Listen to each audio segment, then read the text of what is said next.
সালামু আলাইকুম। আমি নাইম দক্ষিণ কোরিয়া থেকে। ভারত বাংলাদেশ সম্পর্ক নিয়ে বাংলাদেশ আওয়ামী লীগ সরকারের সাথে আপনারা জানেন যে কত কিছু হয়েছে। তো আওয়ামী লীগ সরকারের পতনের পরে ভারতের সাথে বাংলাদেশের সম্পর্কের মাপকাঠিটা কেমন হবে এ নিয়ে নানান প্রশ্ন যারা আমরা অডিয়েন্স লেভেলে আছি তাদের।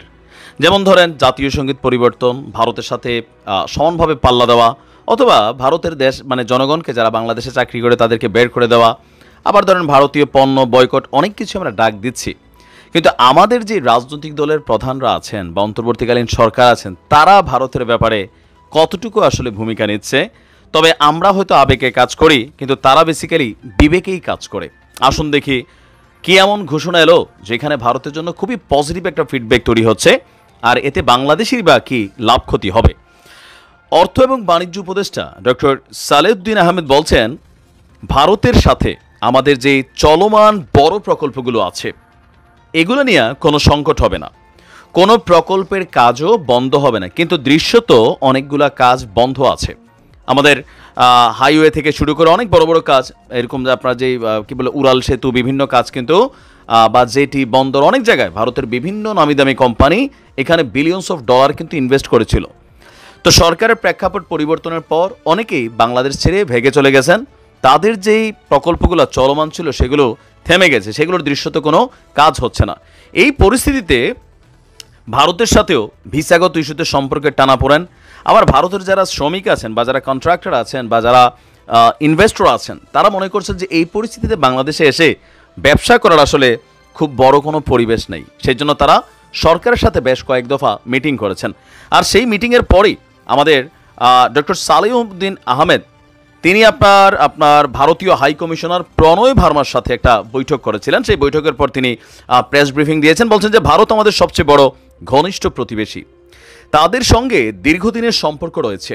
অর্থনৈতিক বাণিজ্যিক বিষয়সহ বেশ কয়েকটি প্রকল্প নিয়ে আলোচনা হয়েছে। চলমান প্রকল্প নিয়ে কোনো সংকট নেই বলেও তিনি জানিয়েছেন।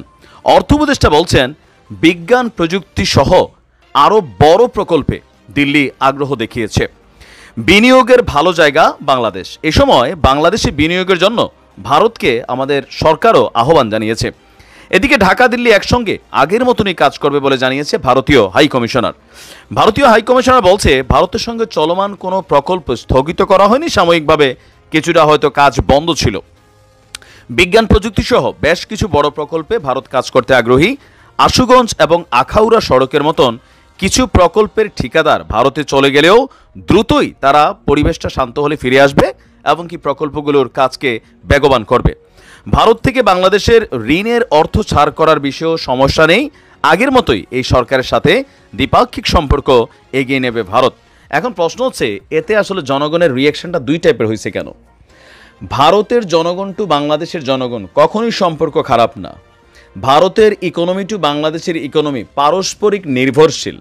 যেমন ধরুন আজকে 2,31,000 ডিম আসছে, তো এই ডিমকে বাংলাদেশের মানুষ খাবে না? খাবে। 60 টাকা করে প্রতি পিস আসছে, এই ডিমটা অল্প দামে বেচা যাবে, কারণ আমাদের দেশে সিন্ডিকেট হয়।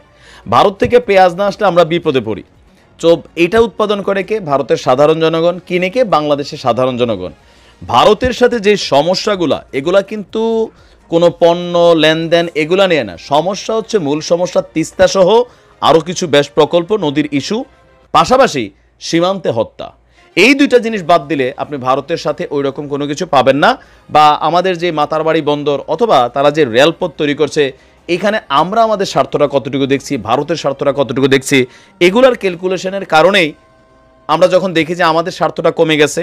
আবার পলিটিক্যাল একটা মুভমেন্টও আছে, যেমন ধরেন জামাত ভারতের সাথে ভালো সম্পর্ক ক্যারি করতেছে, বিএনপি ভালো, অন্তর্বর্তী সরকারও ভালো। ডক্টর ইউনূস সাহেব মোদির সাথে বৈঠক করার জন্য এক ধরনের একটা লবিংই করছেন আমাদের কাছে মনে হচ্ছে। ভারত আবার সেটা নিয়ে ভাবও নিচ্ছে। তো সকল কিছুর মেইন কারণ হচ্ছে জনগণ যেন অস্থিতিশীল না হয়।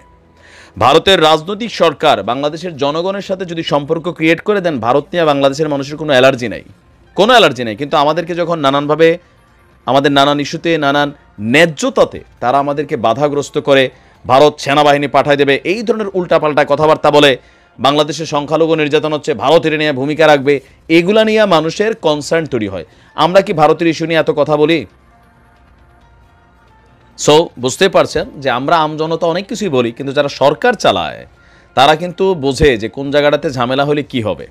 ভারতের সাথে সুসম্পর্ক থাকুক, সমস্যা নেই, কিন্তু ন্যায্যতার ভিত্তিতে, সমতার ভিত্তিতে তোমরা নিবা, আমরাও পামো, হিসাব নিকাশ কাগজ কলমে যা থাকবে তা বুঝাই দিতে হবে। তো ভারতের জন্য একটা সুসংবাদই। ভালো থাকুন, আসসালামু আলাইকুম।